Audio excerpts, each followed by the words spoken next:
Nita. Hi, good to see you. This is Mr. Chuck. Chuck, absolute pleasure to meet you. Lovely to meet you. Sorry. Hello. Thanks so much for having me. Good to see you.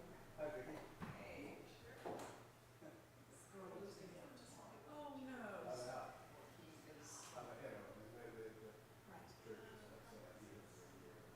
so this is your final with the church? Oh, tomorrow.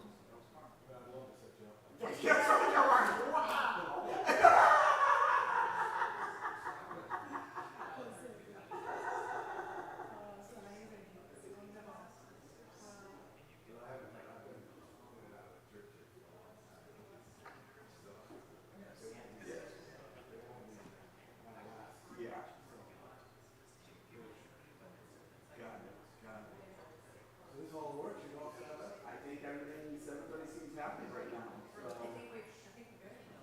Nice later. Well, I'm doing prayer and Peter's doing the direction. This way, because I can't see out of my right. So this way. Other side. I gotta stay close, I can see.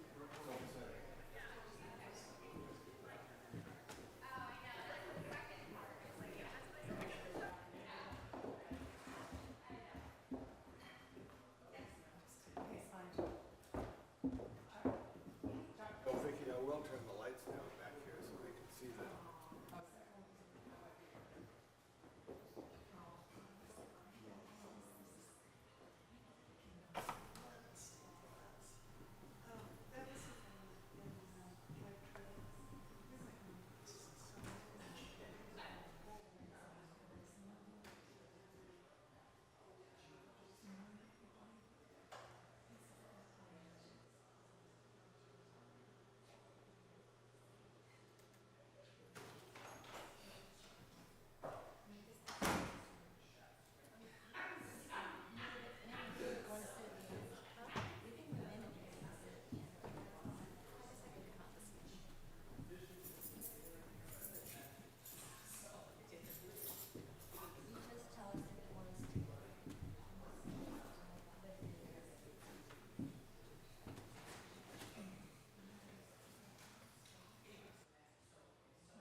Just saying.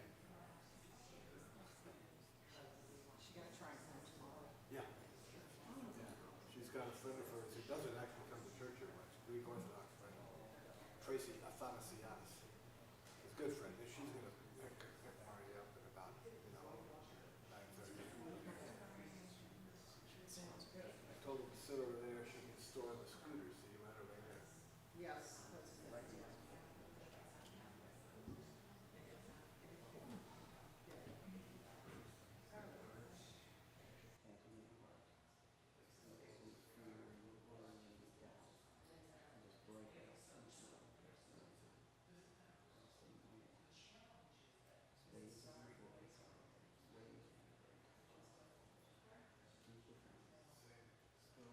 I mean, I don't know how long he's been doing the surgery, but it's not pretty low tech stuff. Fixing between glue and thread. It's just healing.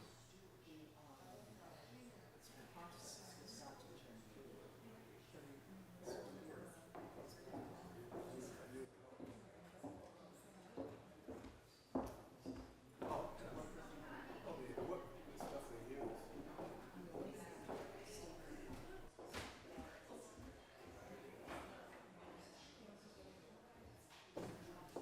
Then I said, hell, I'm not standing. You could sit like center over here. I stayed 2 nights. They wanted me out one. I said, no, you're not sitting. I said, this isn't right. I'm not leaving. Yeah, they brought us only 3-4 years. Chris Burke's a young guy, but he hit a blood vessel or something. Who knows? It was like huge. I don't even remember what it was. Oh no, I do. My left.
wanted to do it, they couldn't do it all. They didn't raise as much money to do it. Always do it.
Good afternoon, dear members of All Saints and guests of the church and those live streaming.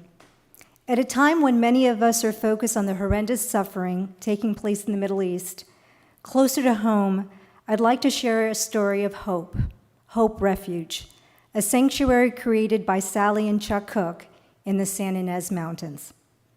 My name is Nita Nautial, and it's a pleasure to welcome you to this special adult Christian education lecture on a cause that's very close to my heart, combating human trafficking. My passion for addressing human trafficking was ignited by alarming statistics and hearing countless stories of young girls being seduced into life of sexual exploitation. The depth of the problem is staggering, and the suffering it inflicts upon its victims is a direct affront to the principles of compassion and love that our Christian faith teaches us. To underscore the gravity of the issue, consider these statistics.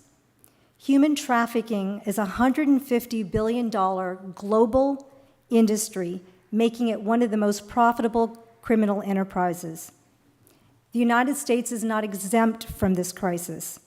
According to the National Center for Missing and Exploited Children, in 2020, there was a 96% increase in reports of possible child sex trafficking cases. The victims are not only foreign-born individuals, and they don't all come from poor families. They could be your neighbor's children. They could even be your own grandchildren. A significant portion of the victims are minors with an alarming average age of 12 years of age. As Christians, these statistics should strike a deep chord within our hearts and compel us to care and get involved. Our faith teaches us to be the hands and feet of Christ, standing up for the vulnerable and the oppressed. Education is the cornerstone of any movement for change. When we talk about addressing human trafficking, it's vital to be informed and aware. Through knowledge, we recognize the signs, reach out to potential victims, and support organizations like Hope Refuge. In essence, education empowers us to take action. It enables us to not only advocate for change, but also forces for transformation within our community. Sally and Chuck Cook, the founders of Hope Refuge, embarked on a remarkable journey that took them from their careers in the entertainment industry to becoming beacons of hope in the fight against human trafficking. In 2013, they were confronted with the harrowing truth of children and women within our community who were being groomed for sexual exploitation. Their response to this revelation was nothing short of inspiring. Over the past 3 years, Hope Refuge has become one of California's largest residential treatment programs, serving nearly 80 minors. Their impact extends beyond numbers, though, as they have become advocates and educational leaders on human trafficking, raising awareness with the issue within all communities. Sally and Chuck's dedication serves as a testament to the transformative power of compassion and action. After the presentation today, I invite all of you to join us for a reception in the courtyard. This will be a great opportunity for you to meet Chuck and Sally and to also meet others who are passionate about eradicating human trafficking. I'd now like to invite the Associate Rector, Vicki Moradian, to join us and lead us with an opening prayer.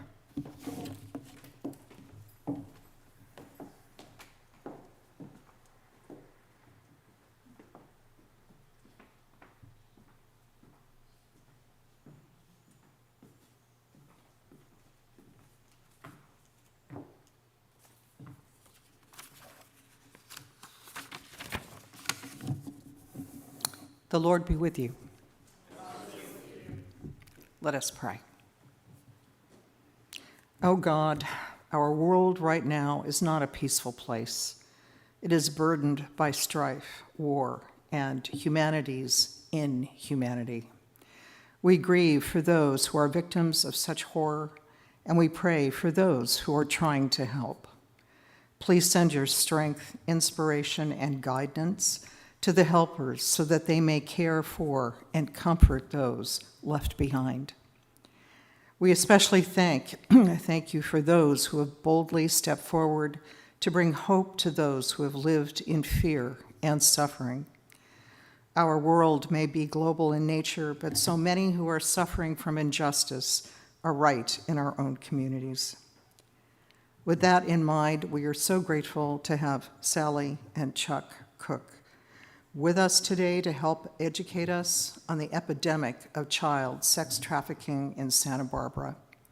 We ask you to bless their presentation and open our hearts and minds to the plight of these children. As we gather on the patio for our reception, we ask for your blessing on our fellowship, mutual dialogues, and the food we are about to receive. May we always be mindful of those in need and how best to serve you, and therefore them. In your name, amen.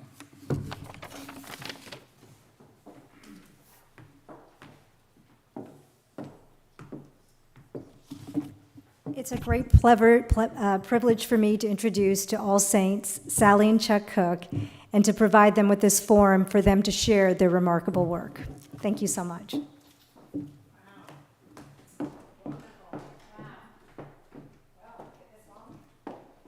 Hello. Yes. Wonderful. I'm live. Lovely to meet you all. Thank you so much for coming out today. Nita, thank you so much for that lovely introduction. I think you should be doing this today. She's got a lot of information. She's charged up. We're so grateful to be here today. That's actually Nita. We met Nita, a member of this parish, back in May. We'd done an event for Hope Refuge, Olive Crest Hope Refuge, and I think actually, Kimberly, you'd brought Nita, and as soon as Nita heard what was really going on here in the nation, here in Santa Barbara, she was like, I need to meet you. I need to meet you. And we so enjoyed getting to know you, and we're so grateful to be here to share with more of you today some of the story of Hope Refuge and to shine some light on what is actually happening. So thank you for being here. There's many other things you could be doing today in sunny Santa Barbara. So I'm always amazed when people come out. I love being here in this church. It really brings back, I was brought up in a Church of England church, so I spent many Sundays looking at stained glass window, and those images stay in your mind, don't they? So I feel very at home here. Can I just see, how many of you have seen The Sound of Freedom? It was a movie that came out recently. Okay, just a few of you. Are the others familiar with The Sound of Freedom or not sure? Okay, some of you are not sure. I encourage you to go and see it. Sound of Freedom is a movie that came out, a couple of months ago now, I think. It's really about Underground Railroad, where they're actually going in. It's mainly outside of our nation, but they're going in and rescuing minors and children and women who've been caught up in trafficking in some awful situations, and they go in and rescue them. And they do some very brave things to do that. But I recommend you go and see it. It's not a light entertainment, but it's important that we're allowing ourselves to take a look at the darkness so that we can start to see what God is looking at every single day and start to look and see what is he asking us to do as part of this solution. It is uncomfortable. I'm not one of those people who loves to see those uncomfortable images. But one of the things you will find out from that is that America is the number one demand in the world for minors, which is scary. It's a harsh, harsh reality that we're all having to face up to and look deeper at. And even though the way the children are taken in South America and other places might be slightly different, they get taken. Here it's very different. And I'm going to share a little bit about that with you today. But I do encourage you to see that and support that movie because it is starting to really spread some word there. It should put a fire in your belly. Well, this afternoon, I really want to share with you more about sex trafficking, shine a little bit of light on what's happening here locally, and share some of our personal story and the journey of how we have got into this. I'd love to leave you knowing the Father's heart, Abba Father's heart, for our children who are being sexually exploited, commercially sexually exploited, otherwise known as trafficking. But with that, I'm really hoping that you'll leave knowing more of the Father's heart for yourself as well. It's always a privilege when we get asked to speak in churches because I'm always asking God, what do you want to say? What else are you wanting to say? So I don't like being necessarily the bearer of the bad news, which sometimes is the reality. We're bringing a message that's not easy to take. It's hard. But I'm always asking God, what else do you want to say?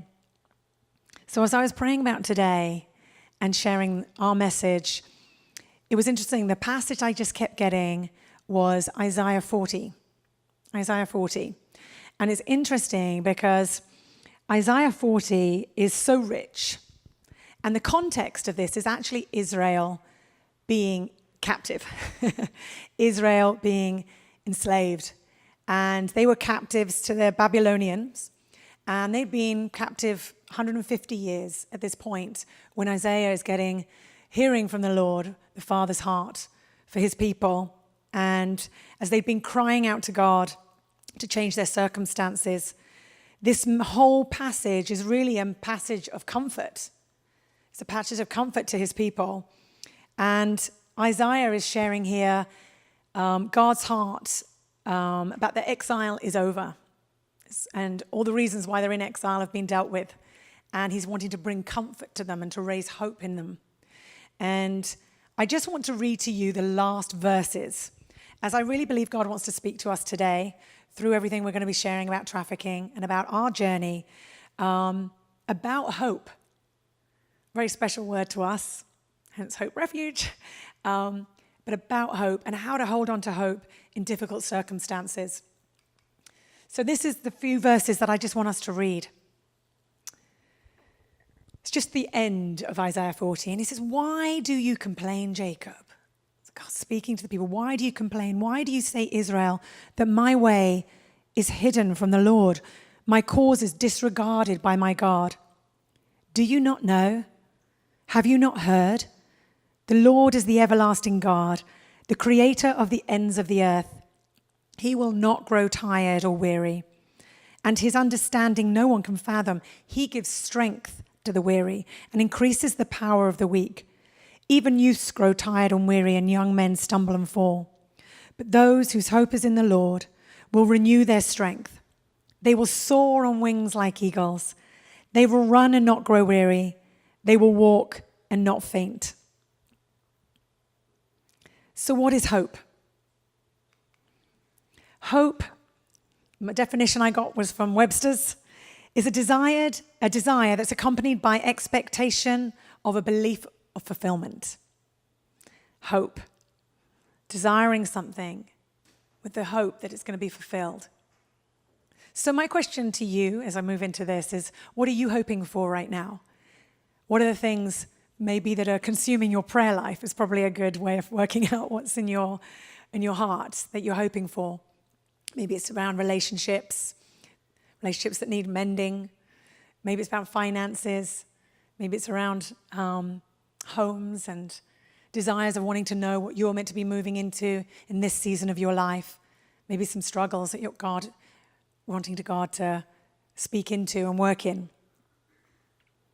So the question is in what you're hoping for, is how hopeful are you? So if I gave you a scale of 0 to 10, how hopeful do you feel you are? There's no right or wrong here, just drawing you into this idea of hope. Well, for the Israelites, I'd say they were maybe around a 1 or a 2. They'd lost a lot of their hope in exile. And God was speaking into a group of people who had really lost hope, which is really relevant to what we're going to be sharing today. When there's been slavery and your mind thinks that there is no way, generational, just think how many generations have gone of Israel have come through and they're still in Babylonian exile.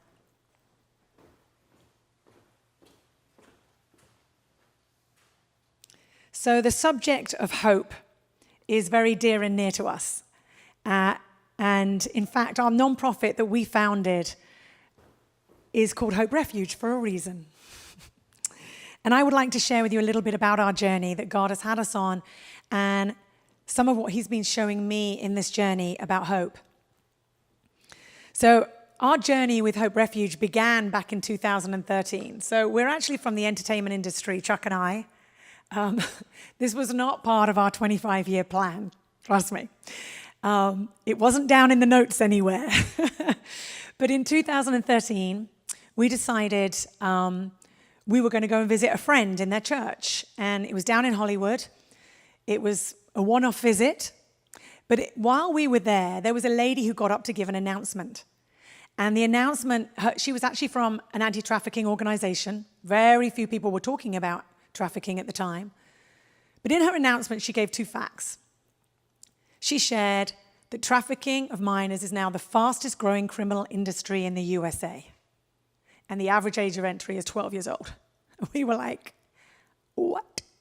what is she talking? What? Like, it was, whoa, like we were at sea, really dizzy. Whoa. We went up to her afterwards and we said, please tell us that we heard you wrong. She went, no. Let me tell you about what's happening to our children underneath our noses on the streets out here in Hollywood. And she started to share the stories with us. We were completely taken back. We could not believe what we were hearing. This was the first time we'd heard anything like this. My twin sister, actually, who's here, she was working in Thailand at the time. And so to me, that was a familiar topic, talking about that there, but not here in the United States. So we left that day really marked. And our thinking was, if this is true, then this changes things. It was a landmark moment. So we then spent the next 6 weeks researching, reading the testimonies, meeting up with other people who were in anti-trafficking, very few, by the way, at the time, trying to find out what was really going on, reading the books of survivors, diving deep into the research to not just read what was surface was going on, but what was really deeply happening over the world, but really also in our nation. And we learned some really startling truths. We learned that, yes, it's a $150 billion industry in the world, $32 billion industry here in the USA. It is highly, highly profitable. We heard how vulnerable women and children were being targeted by pimps. We heard about the grooming of teenagers who were in the foster system or who may have come from dysfunctional homes, who were being pursued by Mr. Right and having all their felt needs met. We heard stories about girls, maybe they're 14 and maybe dad's not around so much. Mum's doing a number of jobs. And suddenly, Mr. Right comes into their life and pursues them. 6 months, even a year. And is loving on them. But the love is warped.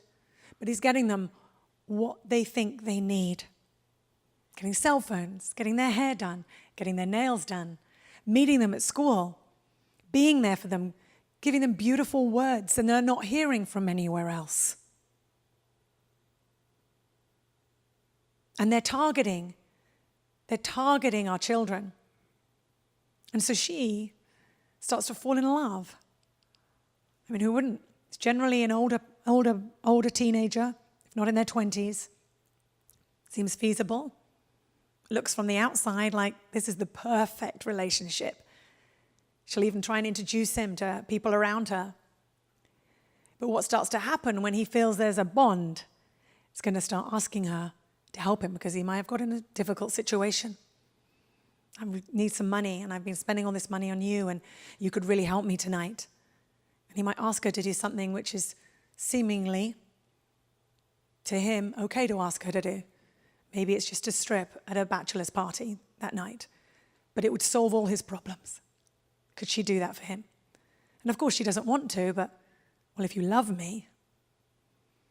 What we also found out is 85% of the girls have actually been sexually abused as a child. So really, the mix between love, authority, sex is already mixed up and warped.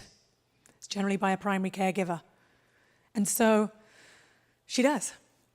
And once she steps over that mark, now he's going to start to lure her in, maybe with more threats and more pushing and do harder things. And he'll pull her into a group of girls called a stable. And you may be thinking, just like I was when I was finding this out, why is she staying? Why is she doing all these things? Surely she must know now. Surely it's clear that he really doesn't love her, that he was setting her up. But that's not how it works in the grooming process. You see, she just wants back the love that she had yesterday. She wants what perfect love, which he'd groomed her to believe is true. And he will play on that continually. It's you that I want, honey. It is you that I want. Look, next year we'll have the money to go and buy a place in Hawaii and all this will be over. And what she thinks then to herself, and it's all part of the plan, is I'm just a bad girl, made bad choices and got myself into a very bad situation. She does not identify herself as a victim, which is the worst piece of this crime. Hence, why it can happen underneath our noses without us realizing. We also found out what was happening online. That a lot of this now means that they don't just target the most vulnerable, maybe in our foster system, who are clearly, or people who are clearly in vulnerable situations in schools, but they're targeting anybody online because everybody is accessible. Really finding out what people's needs are and they're meeting them. We also found out that people were being recruited within our own schools, even here in Santa Barbara.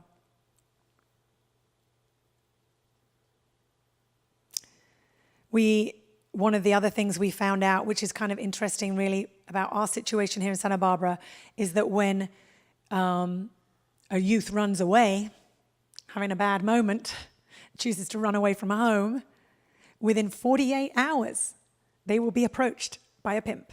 That is the average. Some even earlier. We've heard many stories like that. So we determined, right back then in 2013, looking and realizing this evil, that this really is modern-day slavery at its worst, and it's happening in every city across America, under our noses, including here in Santa Barbara. We had no idea what we would do.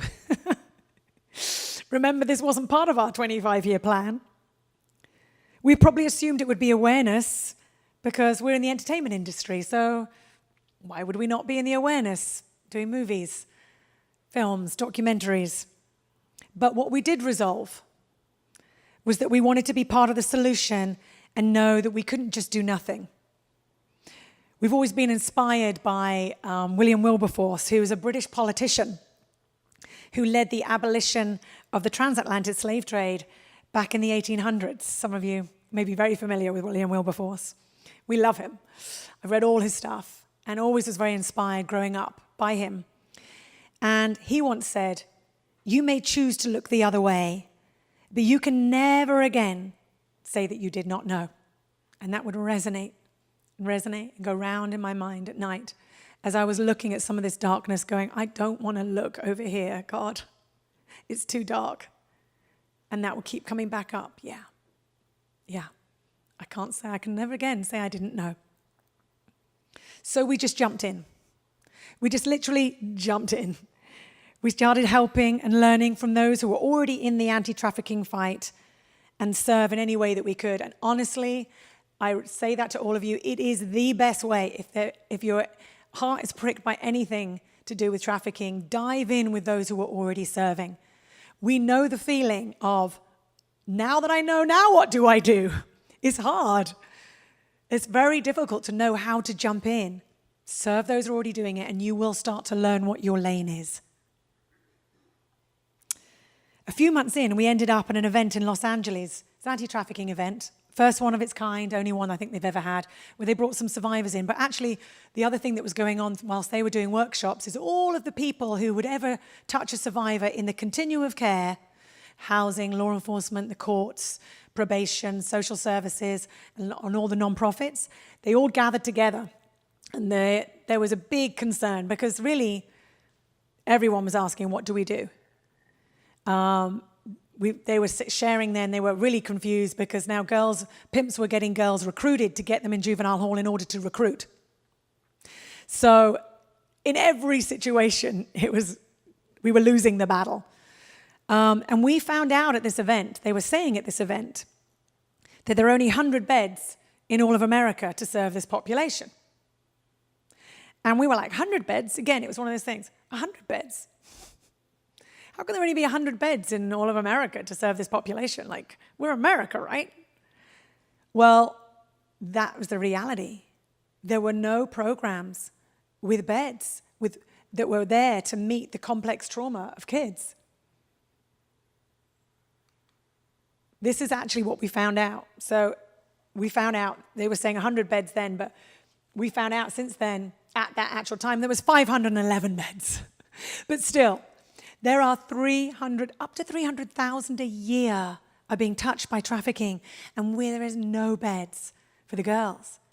Again, another startling fact for us.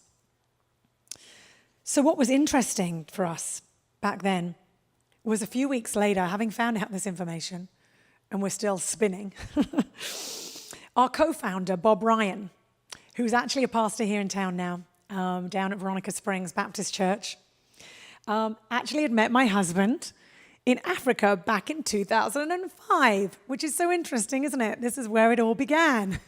Here we are in 2013, but really God was already at work in 2005.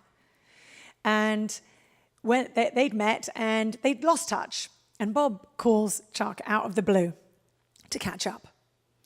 And he's Chuck, and they're determining what's going on in each other's lives, and Bob starts to share that him and his wife had recently been to see, we're actually trying at that time to secure a camp up by the Reagan Ranch of Refugio here in Santa Barbara, because they were wanting to work with foster kids and use it as a retreat for pastors and things like that. And so he was just sharing when he was kind of upset, really thought he'd heard the Lord on it, but they had turned him down. They wanted to sell it, and they were like, nope, give us your money. So he was just sad about it. He was sharing that with Chuck. Chuck was like, well, that's very interesting. How many beds did this place have? And Bob says, it's got a CUP, a conditional use permit, for 124 beds. What? Says Chuck. We could double all the beds in America for human trafficking survivors, the minors. And that's where passion and stupidity collided, right there.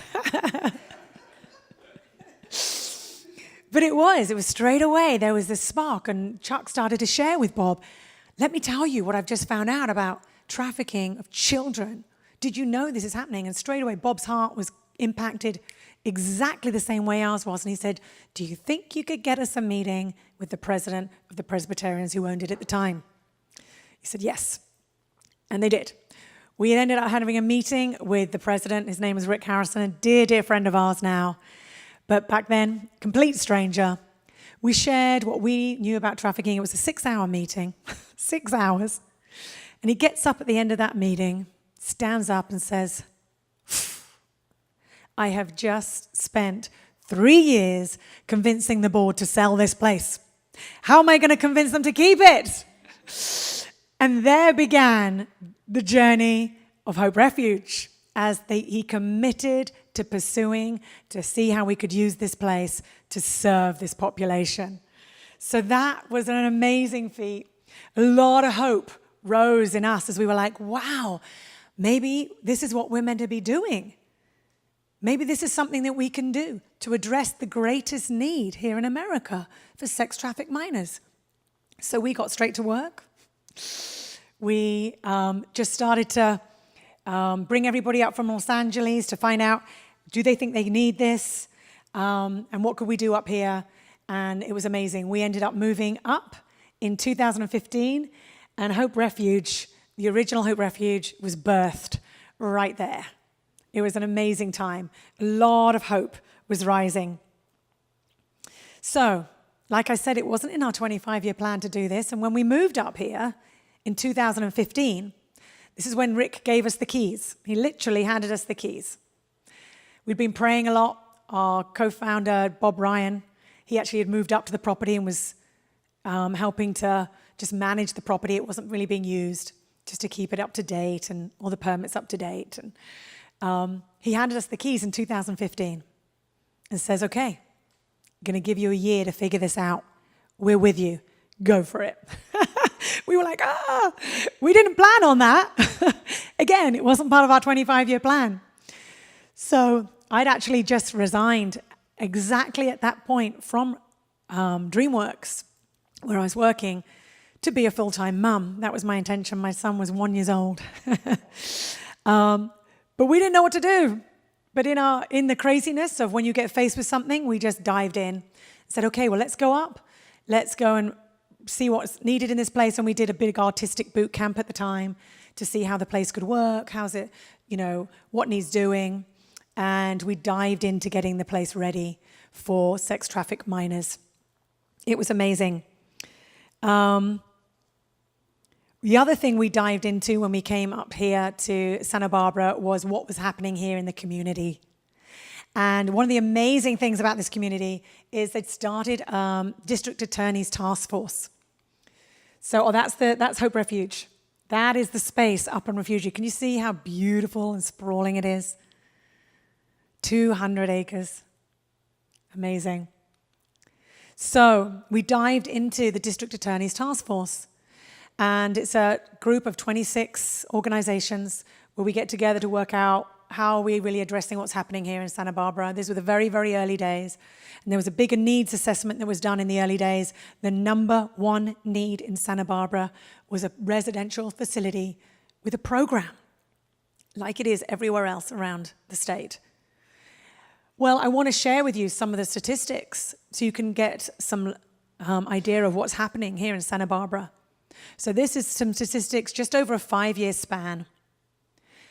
There have been there's 217 survivors were found. So the investigations, it's probably over now because we're in another year on here, but we're over 250 investigations have happened here in our county for sex trafficking. 250 investigations. That's just the DA's office, my friends. And those 250 investigations, they found 217 survivors.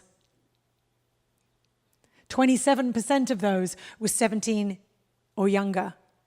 33, 18 or younger. So 60% minors or just aging out. That's crazy. That's right here in Santa Barbara statistics. And we realized what was happening here in Santa Barbara was we are a corridor town. So the 4 highest grossing areas where the demand is the highest are Los Angeles and San Diego, Sacramento and San Francisco. So we are a corridor town. So they bring them through here. Not only that, is there's a demand here because there is tourism. And apparently this is part of the tourist options now. Shocking, I know. But it is a reality that the demand is high here in Santa Barbara.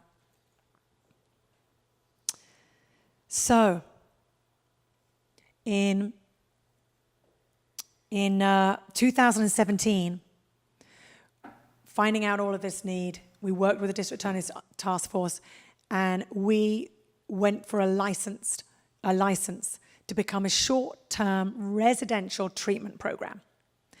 It's the highest level of care that we can give our kids here in the United States, in California. It is not an easy process. And we started to realize that is why there are so few beds with a program. It is not easy. But we set about it. We wrote the program, worked with a lot of therapists and people in the therapeutic community, alternative therapist community, to write a solid program for the girls. And it's a program, our average length is about 8 to 10 months, but they'll be there as long as they need to be. We've got girls there who've been there over a year right now, but if they can graduate in 6 months, that's amazing too. But it's very heavy on the mental health to address the complex trauma. Education is up there, everything is up there. But the whole community got involved in restoring the camp. So it used to be a kids' camp, the facility. And the whole community got involved in restoring it. Then we had churches who were up on roofs, redoing roofs, putting skylights in. 10,000 square feet of flooring was donated. All the labor, all the paint was donated. Just everything up there has a story. We love showing people around because of the stories of what God was doing. There was so much hope about being able to offer what our children need. We don't want this to be something that they need, but it is what they need. So the problem is, if they don't go into a residential program where their actual trauma is being met by loving people, they will run. And they run right back into their situations or into the arms of a pimp. So they end up as our homeless population. Drug rehab is not enough. They end up on our psych wards or in juvenile hall. So this was becoming more and more of what we saw the Father was doing. It was a great journey, and in 2019, at the end of 2019, we were fully licensed, all stamped by the state, ready to open. We celebrated so much as our hope was realized. We were high on that hope scale because the hope was being realized. It was like a tree of life to see what could actually be offered now for the girls. And then the real work began. You will all remember what you were doing on March 2020, won't you? In COVID, the whole world shut down. Well, as the whole world shut down, Hope Refuge opened its doors to our first girls. Can you believe that? Always feel like we're swimming upstream the wrong way. And you know what the most amazing thing is? Our first girl who came, we didn't realize it till, a few days in. She was actually the one who identified it. Our first girl's name was Nevaeh. Heaven spelt backwards. Heaven spelt backwards. It was amazing. We were so excited. But like any startup, there were lots of challenges that come with that. We had a learning curve. We were the largest facility in California. We got a license at the time for 24 girls. It's the largest facility. And there was no roadmap for us, so we were pioneering away. This would have been fine if we could have all stayed in our lanes. However, we lost our first director after about 6 months for a difficult situation. We'd hoped, my husband and I, to be able to stay more in the background in the business. It's very hard to find people in this small world of residential who are able to cope with this level of complex trauma and dealing with this level of care needed. So we ended up getting drawn into the detail of everything that was going on. And that's what you do at a startup, don't you? You put on the hats that you need to put on. We also had the challenge of quick growth to serve the huge need. We went from 15 employees to nearly 50 in the first 12 months. So you can imagine the infrastructure we were trying to build at the same time. We were going through all of our firsts. The first girl to run. What do? The first girl, suicide ideation. First girl cutting. First fight. All the firsts. So you have to experience and try out all the policies and work out what doesn't work because it's new. And then rewrite the policies to make sure you're addressing the needs in the way that we need to. It was really tough because it was 24/7 care. And we were dealing with issues and we were totally out of our lane. So even though we were bringing on more and more leadership and working and the leadership were getting more and more seasoned, we were still in the detail. Not to mention the vicarious trauma that we were experiencing from all the stories that we were starting to get so close to now. We were hearing those firsthand, having to deal with those, but we didn't have time to really process all the trauma before the next situation would arise with more trauma and more crisis. The work never ceased. 2 years in, Chuck and I were really struggling, to say the least. And we were trying to raise our 8-year-old son, 7, 6, even when we first started. We had many dark nights. We were no longer living on the property, but it was still hard. We were dying, honestly. And I was really beginning to lose hope of us being able to sustain this and make it a success. I actually felt really trapped and really, really alone. There was a sense of hopelessness that was really beginning to grip my heart, and it was starting to shape the way I saw things, shape the way I was responding to things. It was having a devastating effect on me. And worse still, I couldn't hear from God at all. It was such a hard time. I couldn't hear from him when I so desperately needed to hear from him. I don't know if you've ever felt like that, when you've been in a situation where you feel like you've stepped out and taken the seemingly the right steps and followed the Spirit into something, yet found yourself in a situation you were not expecting. When things have got hard, deeply hard, even grief, loss.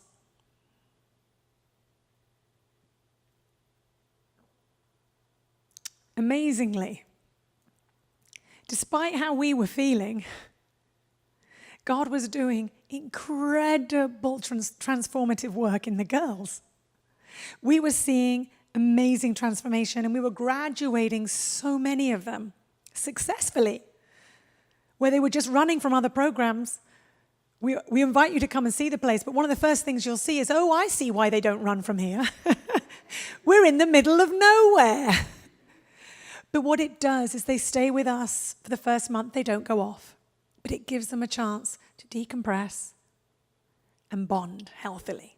So now they feel physically safe, and now they're beginning to feel emotionally safe.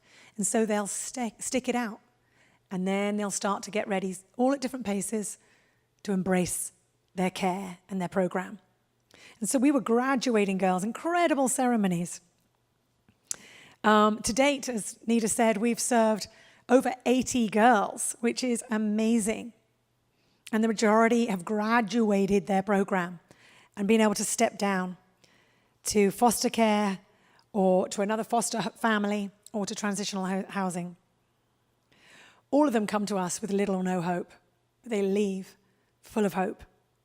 I want to introduce you to Mari. I'm going to play a video for you from Mari. I'd like to introduce you to her. She arrived at us at 17 years old, and she was ready just to become a foster care statistic who'd drop out of education. She was failing and did not have a very positive view of her future. She had been running away a lot from the group home she was in, which left her vulnerable to the exploits of perpetrators, and she'd ended up in juvenile hall. So she was dealing with a lot of her pain, acting out a lot, smoking, drinking, a very aggressive behavior. But when she arrived with us, she had major trust issues, as you can imagine. They all do. And she did not want to stay. They don't want to stay. But they also don't see themselves as victims. Not one girl has ever arrived with us and seeing themselves as a victim. Like I told you, I'm just a bad girl, got myself in a bad situation, now making bad choices. But she ended up with us for over a year. And Mari was given a chance to catch up with her schoolwork, which was amazing because she ended up being an A-grade student. That's what tends to happen. They start to go, oh, I got a C. Wow, I didn't know I could do that so quickly. Got a B, got an A. There's another option now. There's hope for me. I can do education. I can start to achieve. And that was Mari's story. She started part-time work even while she was with us down here in town. And she left with over $5,000 in a bank account. She'd never, ever known that before. It was amazing. And she went through a huge amount of therapeutic care, really dealt with the work on boundaries and relationships and safe relationships. And she found that she had a leadership voice and actually called herself junior staff or the boss lady. So let's hear from Mari.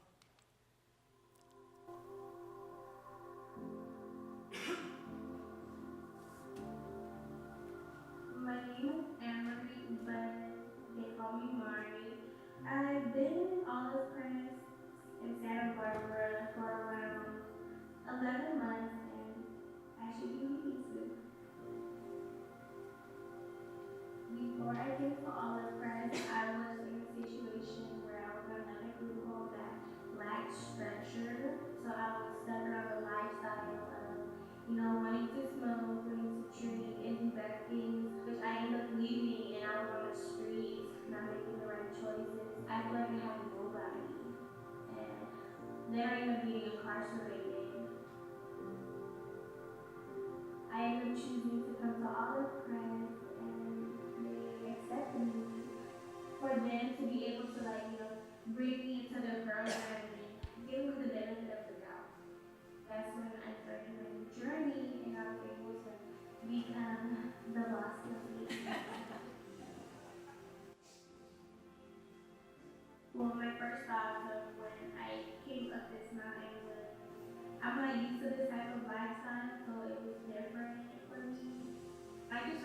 of things, like especially with therapy, I was able to talk to my therapist and she was able to help me heal as I go through past trauma. It also helped me in ways that I know that I'm worthy. And I think that's when I started to embrace the program and what the qualities they have. I just started to feel like a weight off my shoulders, so I just was able to be free, be myself. I have grown a lot. I have matured while I was here, just getting the help that I needed and just to be able to have a support team, knowing that I have a support team behind me when I transition to my apartment. You have to struggle before.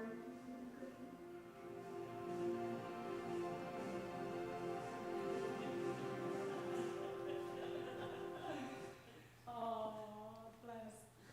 Knows her well. That was Mari. Isn't she gorgeous? Isn't she adorable? Please be praying for Mari. Actually, Mari was one of the many that found faith while she was in the program, which led to a whole deeper level of healing for her. But she's in a transitional program. And again, they have to test out the feat of being back in the world and what choices they're going to make. And there was one point we were a little nervous. But she had people, everybody from Hope Refuge was still speaking into her life. We've got some mentors, art therapy over here. Janet, you're adorable. And but she worked that decision out for herself. She had a boyfriend who was starting to not treat her the way she should. But one of the things she said, I now know what I'm worth. And I don't want to be treated like that anymore. That is huge, huge. And so now she's back in just the role of life and succeeding, which is amazing. So there's Mari. Well, as girls like Mari were experiencing hope and transformation, Chuck and I were dying. Unfortunately, it was such a hard time for us. I was desperately crying out at the time to God. I just couldn't hear. I was in such trauma myself. Things were not changing. If anything, they seemingly got harder as the stakes for us got higher and higher. I found myself questioning all my decisions and whether God the Father was really disappointed with me. Had I done something wrong? Had we stepped out in the wrong way? And I really related to the Israelites in the passage where they cry out, "My way is hidden from you, my Lord. My cause is disregarded by my God. Don't you see? Can't you see me? Can you hear me?" I relate to that cry of hopelessness. Nights were the darkest time for me personally as I struggled to find any peace in the chaos of our world, and more importantly, the chaos of my inner world. I felt so very trapped and no way out.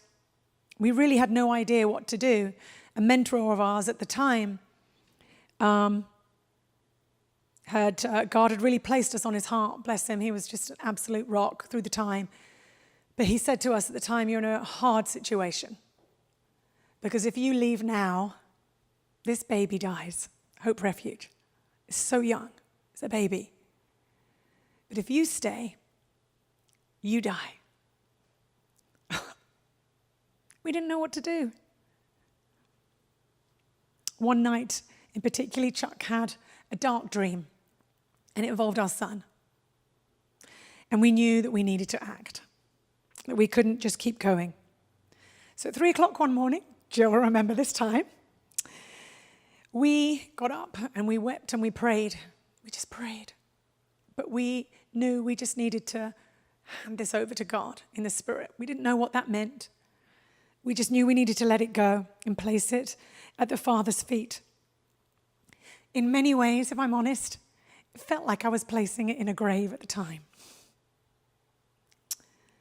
But I realized something then in that time, that hope placed in an outcome is really fickle. That's what the world does.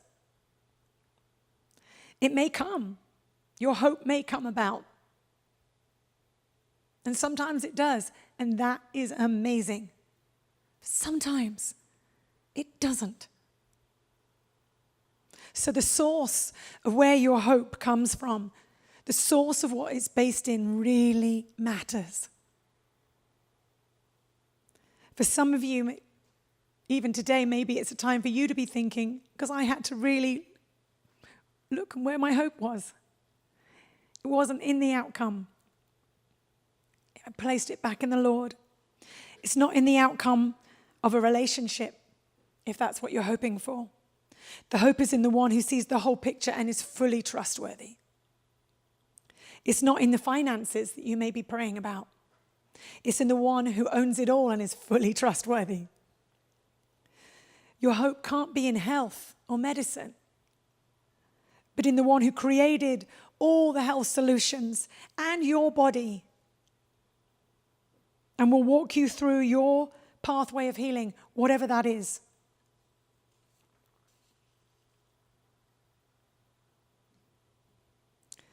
If we just look at that last verse, which is amazing. But those whose hope is in the Lord, they will renew their strength. They will soar on wings like eagles. They will run and not grow weary. They will walk and not faint. That's our promise when we put our hope in the Lord. All I knew that morning at 3 o'clock in the morning, when we felt like we were handing Hope Refuge over, that my Father is really good, even though I couldn't hear him a lot at the time. But I could place my hope in him, and that he would take us through this no matter what the outcome. He had our backs. He had the girls' backs. He had the staff backs. He knew. He knew it all. It's too much for me. It's too much for Chuck. It's not too much for him. Well, amazingly, in 2022, March 2022, God the Father did an incredible miracle. And we ended up partnering with a 50-year-old organization, an organization that's been around for 50 years in human services, doing what we do. They're called Olive Crest. And we had been in relationship with them for a while. In fact, they loaned us their director when we lost our first director, David, who's actually our director now, who's just a breed of his own. I mean, he's just an amazing man. And he is just so good for our program and for the girls.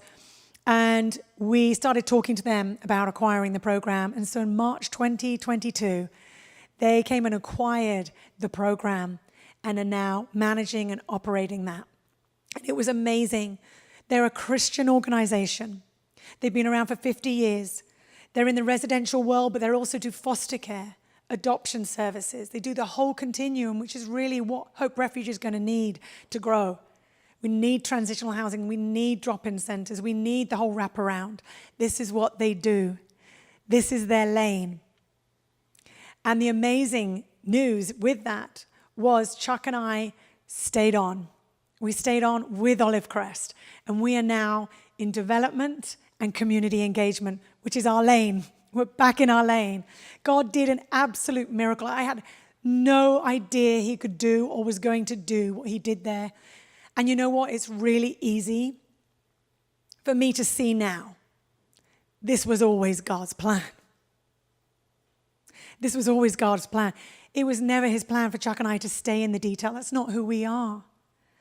But they wouldn't have started it. Donald Valor will say that, the CEO, who's an incredible man. He's like, we're not starting any more residential facilities, but we know it's the number one need. When they saw Hope, came to Hope Refuge, they knew someone has to do something about with sex trafficked minors, because even though they appear in their programs, they don't have a specific residential facility specifically designed for the girls. And so they were not going to let this go. They are amazing, and I just can't wait for you to get to know Olive Crest too. We've got information outside for you as well, as we build our relationship and partner with you guys in more ways. But we are so, if you'd met me this time last year, I was in recovery. In fact, maybe January last year, I said to Chuck, I'm done. I'm out. I can't do ministry anymore. I was so traumatized. It was such a hard time. And I think I was saying, I'm going to live on a beach somewhere and drink Mai Tais. Not even sure what a Mai Tai is, but it sounded so good. But you know what? God is so good how he renews our strength.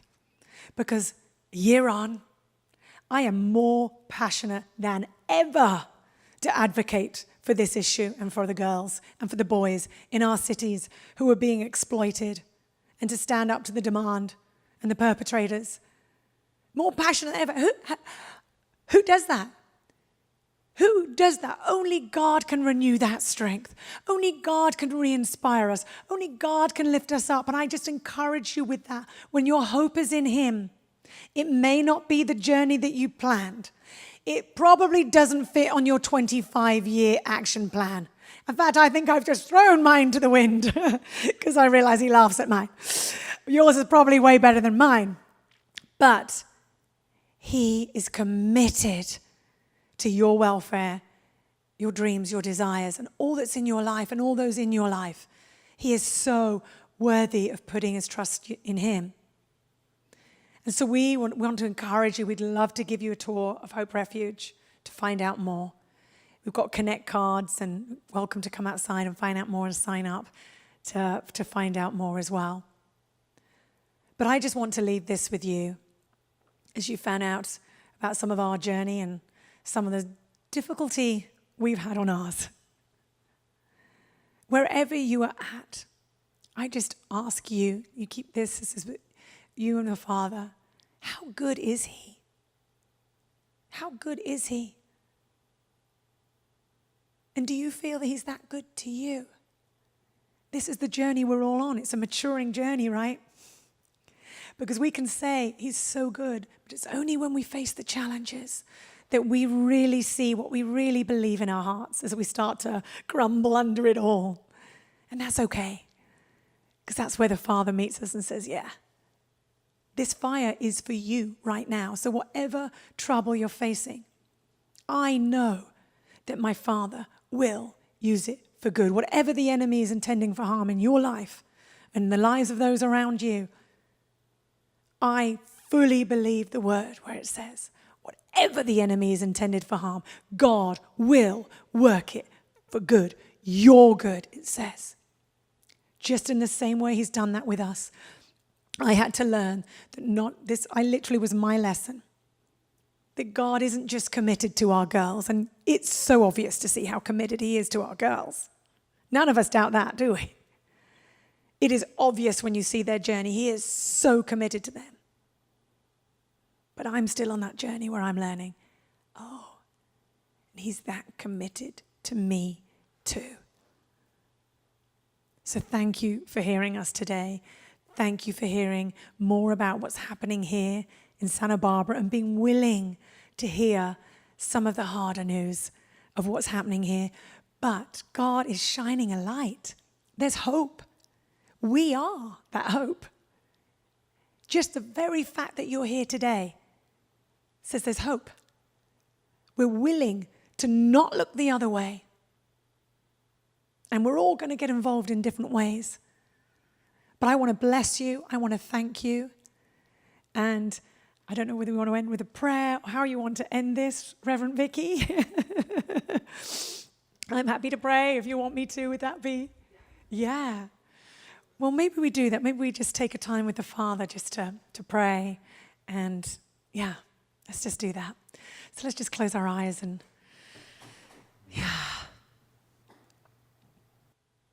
Father, Abba Father, you are so good. As we hear the hard news about how our culture has got to this point that we're seeing sex trafficking thrive, it's a hard one to get our heads around, God. But we know that you look at this every day. You never look away. You're always looking for those who'll say, Father, send me. Father, send me. Father, send me. I don't know how you're going to send me, Father. I feel totally disqualified. I've got nothing to offer. But somehow you find a way to work with the disqualified, to work with us who are weak and weary. You find a way. So God, would you work in each one of our hearts that we might know our place, our way in the journey. No matter how flawed it is, God, you love it when we step out and you say, is this not the religion I desire? To care and protect and feed and work with the vulnerable, with the poor, with the widows. Well, here we are, God. Use us. Break our hearts.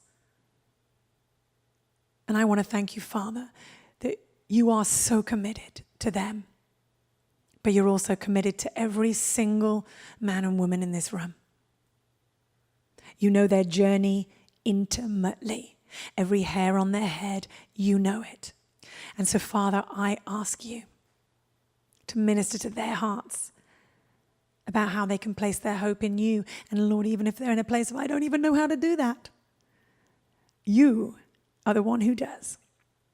And you have the unique, incredible way, as a father does, of capturing our attention and drawing us back into your heart and into the house where we can say, Abba, Father, heal my heart. Help me put my hope back in you, that I might go and be more of a light out in our community and in my relationships. So we bless this time. We bless this message. And I pray that every seed sown, Lord, will bear the fruit that you've intended it to bear. Bless all saints and all the incredible work that they are doing in our community and for our community. They are a beacon of light, God, a beacon of light. And we are so grateful for them. In Jesus' name, amen.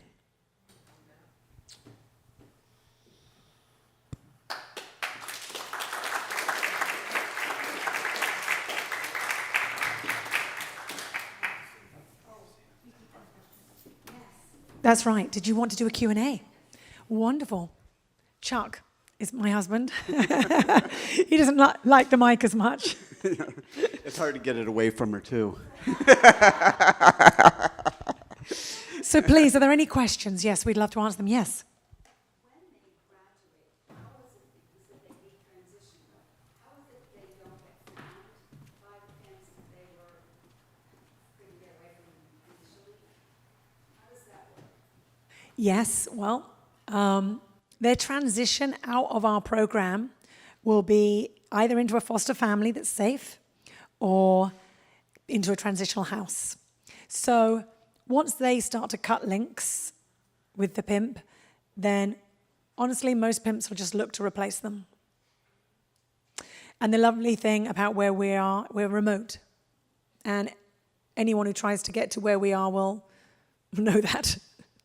And if someone tried to come up, they're just going to be, wow, law enforcement will be waiting for me down the bottom. There's only one way. It's not worth it. But yeah, there's a level of vulnerability there. But once a girl learns about the exploits and the manipulative tactics, which is part of the program, how to end the game, they are now, they're wise to it. And they start to see it, which is a big part of the program that they need. Actually, we need to be doing it in all of our schools, training our kids at how they're being accessed. Yeah.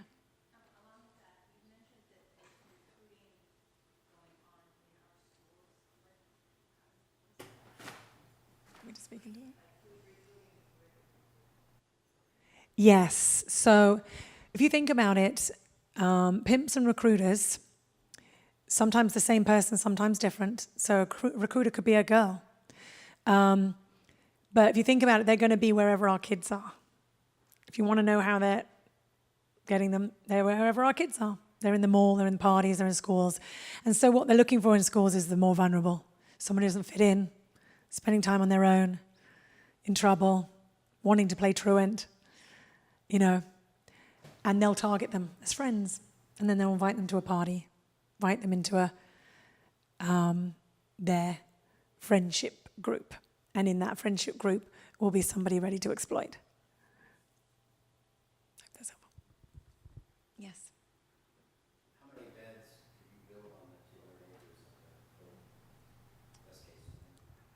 Well, the facility, based on the laws today, probably couldn't be increased in size.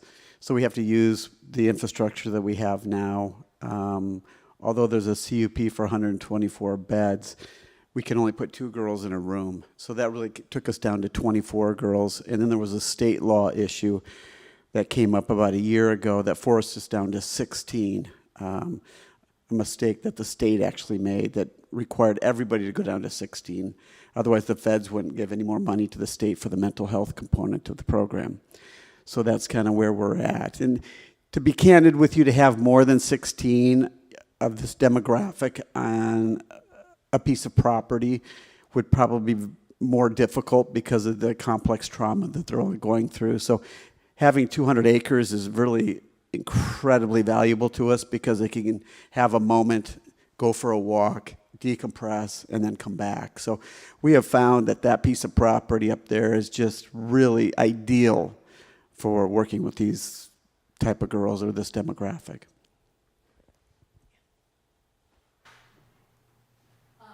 I know that Hope Refuge Olive Crest is for girls, but what is being done for boys? Good question. That's a great question. Yeah. So it's my understanding in the years that we've been doing this, there's only one facility for boys in America. In Florida. Yeah, it's in Florida. So it's pretty devastating, to be honest with you, because they're kind of left on their own, to be honest with you. You want to ask? Yes.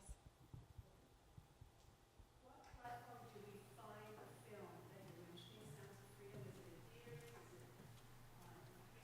Is it It's on the Angel platform. So where you can find The Chosen, there's an app called Angel, right? Angel Studios, and I believe Sound of Freedom is streaming through there right now. Yeah.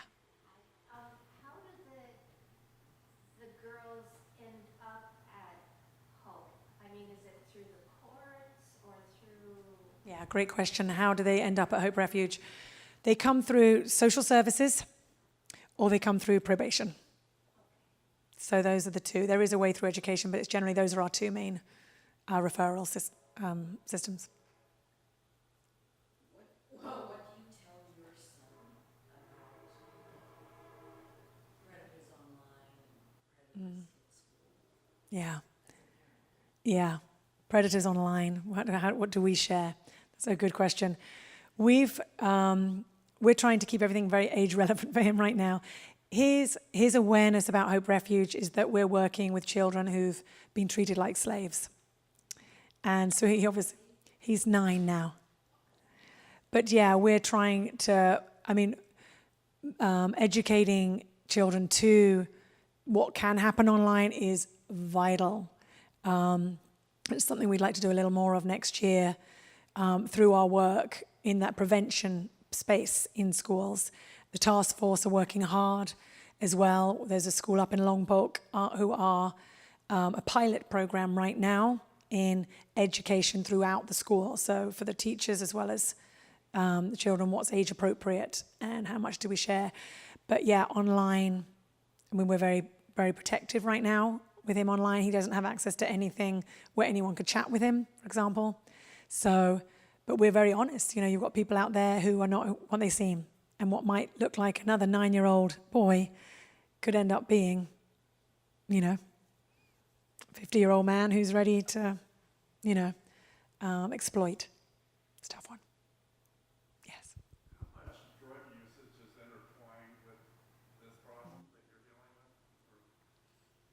with? Well, yeah, I think drug use is a huge component. You know what I mean? It just keeps them in the life, keeps the need there. When they come to our facility, they're supposed to be drug-free. That's usually not the case. But there's a journey that they go through, you know what I mean? And that's, again, the first month, 2 months, where they really start to decompress. They find out who they are. No access to cell phones, no access to social media, no access to sex, no access to liquor and drugs. And they start getting a clear mind most of them say for the very first time, I'm starting to think straight again and start to really recognize who I am. So that's just part of the journey.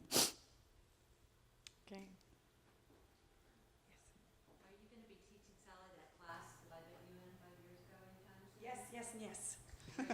Yes, we Santa Barbara College contracted with me to do what's called a CSEC training, Commercial Sexual Exploited Children 101 training.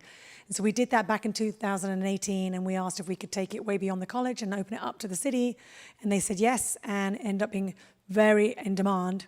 So we're doing more of that. We can do that in person. We're trying to get it online right now. But yes, it's a really great way.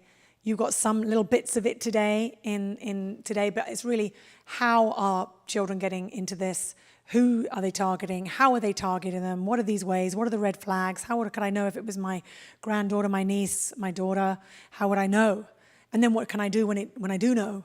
You know, and how do I not ostracize them? Because that's what the pimps will be working hard to try and alienate them and preparing them for you to be questioning and trying to pull them back. And so that's a training that we will be doing more and very open to doing here if that was ever wanted here. So,